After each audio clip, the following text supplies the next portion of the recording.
Who's your user? Forget it, Mr. High and Mighty Master Control! You are making me talk!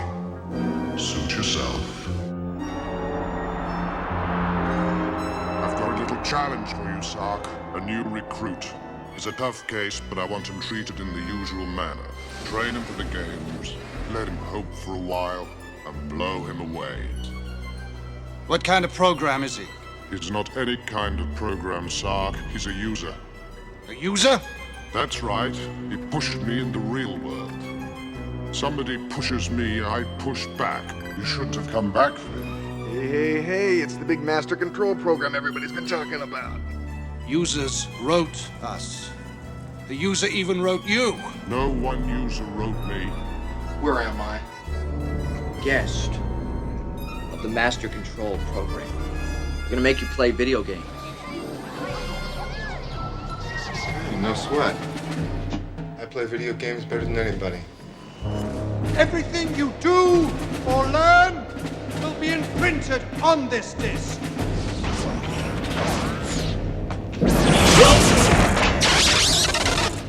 Hey, who's that guy? That's TRON. It fights for the users.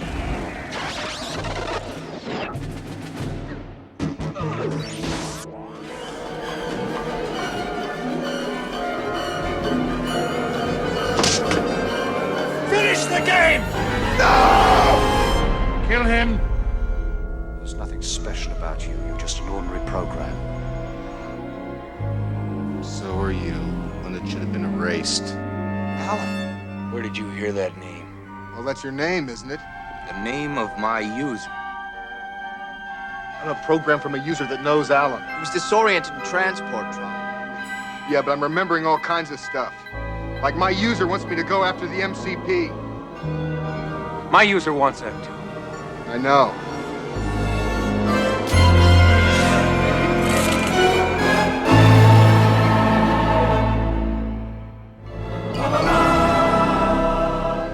(1982) saw the release of TRON. It was the first movie to incorporate the largest amount of computer-generated footage. It had a solid budget of $17 million and grossed around $35 million in the USA, and did pretty well in other parts of the world, but didn't really make as much money as Disney had hoped. It came out roughly a month later after E.T., and that was still dominating the box office. The director and writer of TRON, Steven Lisberger, had never directed a feature before. He had worked in animation and owned his own company and was producing adverts in the late 70s, and developed the character of TRON with backlit animation, and wanted to create a feature around this character. The director wanted to go with Disney from the start, and Disney at the time were looking for something unique that would boost their profits, because their output of work was very poor at the time. They were producing these dreadful Herbie movies and recycling footage for the sequels, and along came this TRON idea, and they jumped at the chance and gave the director and his team a lot of freedom. They got to use different types of film formats from VistaVision to 70mm to help bring across their vision. The director brought in conceptual artist Sid Mead to extend the visual world of TRON. Sid had designed some of the best looking movies, such as Blade Runner. Kevin Flynn, a former software engineer for Encom, has been fired by Ed Dillinger, who had stolen several video games designed by Flynn to gain a series of promotions. Flynn attempts to obtain evidence of Dillinger's actions by sending in programs, but is prevented by the Master Control Program, the MCP, an artificial intelligence that controls the Encom mainframe and seeks control over other mainframes as well. Dillinger attempts to stop the MCP after it reveals its intentions to hack in and gain control of the Pentagon and the Kremlin, but he's blackmailed by the MCP, which threatens to reveal to the media his plagiarism of Flynn's games, which are hugely successful. Visited by his ex-girlfriend Laura Baines and her current boyfriend Alan Bradley, both Encom engineers, who warn him that Dillinger knows about his hacking attempts and has tightened security. Flynn persuades them to let him into Encom's building. There he forges a higher security clearance for Bradley's program, TRON, which would monitor communications between the MCP and the outside world, whereupon the MCP uses an experimental laser to transfer Flynn into the Encom mainframe.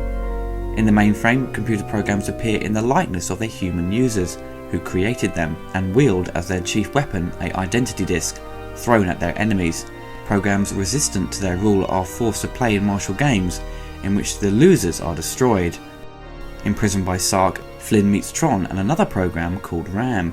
Together they escape their prison during a light cycle match. During their fight, Ram is mortally wounded and dies, but Flynn gradually discovers that as a user, he is capable of manipulating the reality of the digital world. At an input-output junction, Tron communicates with Alan and receives instructions about how to destroy the MCP. Tron, Flynn and another program created by Laura named Yori board a Solar Sailor simulation to reach the NPC's core.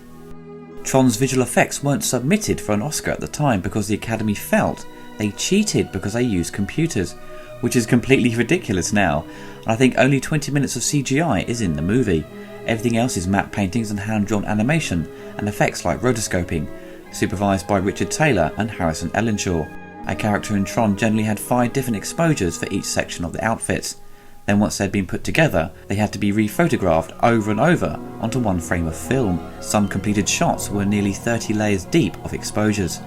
When you watch the film, you'll notice big black outlines and flicker throughout the image, which they did try to reduce with different film stocks, but that's an inherent problem with optical printing and exposing so many layers. The software was extremely limited at the time to produce computer-generated imagery. It was a difficult and lengthy process to program all the sequences. The computers used at the time only had 2 megabytes of memory. On the DVD documentary, one of the key artists on Tron discusses the difficult process of animating within the computer. You had to have a completely symbiotic relationship with the computer technicians. You know, they had never done film, and we had never used computers. You couldn't have all the tools you wanted because you didn't know what tools you would need. It became this process of learning about what the technology could do and then brainstorming the creative side to use it. There really was no software to make anything move. There was only software to describe where things sat. And if you wanted something to go from here to here, it was literally as simple as, you know, X is 4, now X is 6, there's 2 units, and that was that. I mean, there was just nothing else, you know, around. So suddenly, Jerry Reese and I, who were the only animators on the whole show, were faced with the situation of trying to create what we consider to be Disney's quality animation, which meant animation that moved with personality and moved with drama, and we had to do it with no tools. You weren't able to even pull a wireframe up on the screen and make it move. Couldn't even do that. You could only see a wireframe, a very primitive wireframe, at 1 frame at a time. And you could ask for frame 1 and frame 20 and frame 60, and you can kind of see them, but you could never see them move. But what was kind of terrifying about Tron is we would plot out these very complicated moves. We'd have vehicles chasing each other down irregular canyons with cameras flying through the air and twisting and rolling and diving. And all that had to be done with these very simple graphs. We had to go ahead and break it down frame by frame by frame, increment by increment. Because let's say you've got an object, like a light cycle. A light cycle, for every frame that it moves, it will need at least 6 numbers to describe its position. It will need its X, Y, and Z translations to show where it is in space, and then it will need its yaw, pitch, and roll to describe how it's tilting. So that means for 100 frames, you need 600 numbers of data. 100 frames is 4 seconds. So you need 600 numbers to describe where it is. Now you can imagine us sitting around writing 600 numbers for 4 seconds for one thing, right? So what we would do is we would figure out on graph paper, okay, the light cycle is going to start here on frame 1, and then 3 seconds later on frame 72, it's going to be over here, and it's going to travel an S curve. So gee, if I just take frame 1, frame 20, frame 60, and frame 72, I'll just take those 4 frames, I'll run down the hall, I'll plug those into the Oxbury computer thing, I'll hit a button, and all these numbers will come up. And then I just sat there with my exposure sheet, and I wrote down all 600 numbers on an X sheet. And we gave these guys at the computer company these exposure sheets with 6 rows of numbers for every single frame. And they went and they hand programmed them in. They typed them in. There was no way to just like download it. You know, you didn't have a floppy disk you could put it on. You just, you typed it. The soundtrack was composed by the pioneer electronic musician Wendy Carlos, whose previous film scores include Clockwork Orange and The Shining. Disney at the time also wanted to incorporate an orchestral score to coincide with the electronic music. The music does successfully copy that video game style of music and gives it that theatrical presentation, but hasn't dated very well. It's not to say it's bad, but in comparison to other electronic scores at the time, this does fall a bit short, I believe. The melodies and the themes are nice, but there isn't any real action cues. The stuff I really enjoy is the orchestral compositions, which sound very much like typical Disney music, and definitely gives the score a bit more texture and scale. If you take away the orchestral music, the film feels less like a Disney movie, in my opinion. Naturally, a video game was released at the time in arcades, and on the Atari 2600. The arcade version has been re-released on Xbox Live. It features 4 levels representing specific scenes from the film, from the light cycle to the attack on the MCP. One level was dropped at the time and released a year later, I believe, and it was called The Discs of Tron. The original game proved very popular and was awarded the Coin-Op of the Year by Electronic Games magazine. It took a very long time for a sequel to happen, and I was happily surprised they went with a direct sequel to the original classic. Being a fan of Tron, I was so impressed with Legacy. The effects were incredible and the mind-blowing soundtrack just sucked me right into the world they created. Like the original, the story did fall a bit flat near the end, but it didn't bother me at all. I must have seen it over 10 times now. If you appreciate art and design, you can't miss the Tron films. Tron Uprising, the TV show, was released in June of 2012, and it's set between the first and second film. I haven't managed to see this show yet, but from what I've read, it's very good and supposedly provides a better story than the actual films. There are currently 19 episodes to the first season. As a kid, I kind of found Tron a bit boring. I saw chunks of it growing up, generally on a miserable Sunday afternoon, and like many who reviewed it at the time, and even now, it does get criticised for its very weak story.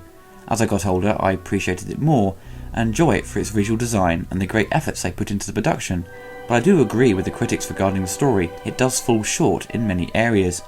I suppose there isn't much of an emotional connection to the characters, and they are a little underwritten, and the most interesting character is Jeff Bridges, who is always very likeable in movies, but the character Tron is a bit bland and is supposed to be the hero, but Jeff comes out taking that title. You have to applaud the efforts made into producing this very unique film. Nothing like this has been done before, and hasn't since, probably down to the difficult process of combining live action with backlit animation on a grand scale. Tron is very much a part of pop culture and has been referenced in many TV shows, such as The Simpsons, Family Guy and South Park. If you've never seen it before, I would recommend you watch it, and don't dismiss it for having old computer graphics. You have to remember it's over 30 years old, and computers are improving rapidly all the time. You can buy the latest PC or Apple Mac and a month later it's out of date, so you have to take that into account. Make sure you watch it on Blu-ray because the remaster is stunning, and you can clearly see the fantastic 70mm photography, especially during the real world scenes. This movie is truly one of a kind, and should never be forgotten or disrespected for its visual efforts. End of line. I shut down Group 7 for a very good reason. Ed, all I'm saying is that if our own people can't get access to their programs, well, you know how frustrating it is when you're working on a piece of research. Walter, I sympathize, but I have data coming from the master control program telling me there's something screwy going on around here. That MCP, that's half our problem right there. The MCP is the most efficient way of handling what we do. I can't sit here and worry about every little user request that comes in. User requests are what computers are for. Doing our business is what computers are for. Look at that. When do we pay our visit to the old master control, huh? What? There's just 3 of us. Well, hey, you know anybody who's got an army for rent, that's fine, but my user told me to go take that sucker out. And I'm never getting out of here. We can't get to the MCP without the help of my user. I have to get to that input-output tower and communicate with him.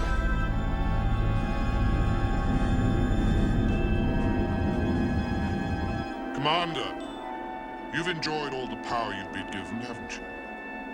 I wonder how you'd take to working in a pocket calculator.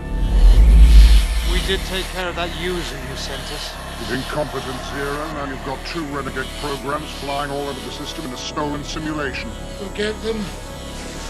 It's only a matter of time. We've almost reached your decision gate, and I can't spare you any more time. End of line. My user has information that could make this a free system again. No, really. Well, you'd have programs lined up just to use this place. And no MCP looking over your shoulder. Who is your user program? Alan 1. He calls me. May I pass? All that is visible must grow beyond itself, extend into the realm of the invisible. You may pass, my friend.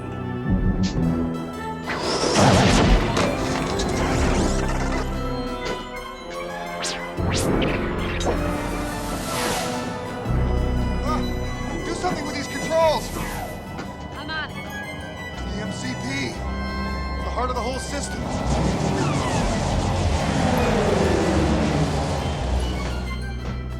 You should have joined me. We'd have made a great team.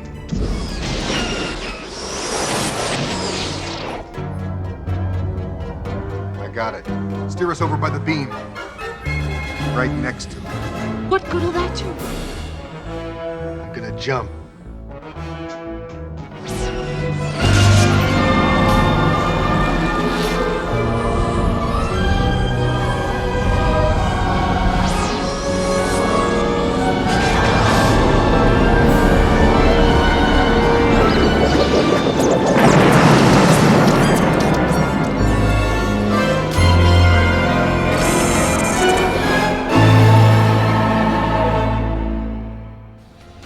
If you enjoyed the video, you can find more on my YouTube channel, and also you can follow me on Twitter. If you want to help support the channel, you can donate through Patreon and receive monthly perks such as updates on the latest news on my channel, early access to reviews and commentaries before they go live on YouTube. Even the smallest donation can help keep this channel going. Thank you.